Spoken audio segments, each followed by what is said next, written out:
Os fiéis da Catedral Nossa Senhora da Piedade participaram na tarde deste domingo na Associação Atlética Banco do Brasil da primeira edição do Feijobingo, um evento organizado pelo Grupo de Oração Alegra-te, que contou com o apoio de todas as pastorais da paróquia.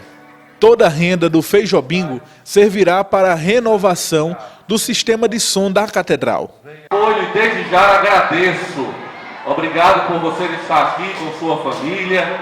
Obrigado por você estar nos ajudando na renovação do sistema de som da nossa Igreja Catedral. Obrigado por você estar aqui nesse ambiente de confraternização. Muito obrigado.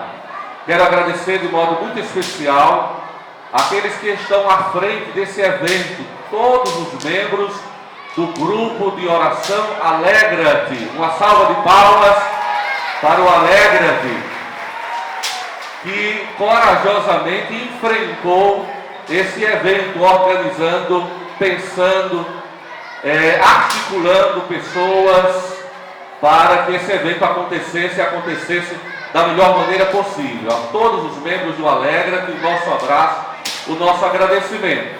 Evidentemente que o Alegra-te não trabalhou sozinho.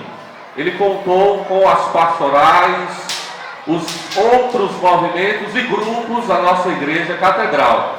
Então, aqueles que colaboraram, nós queremos aqui expressar o nosso agradecimento a todos os nossos colaboradores.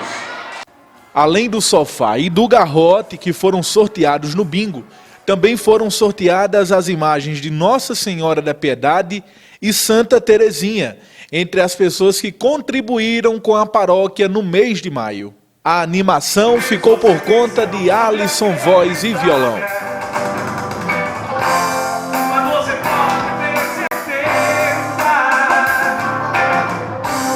Seu telefone irá tocar.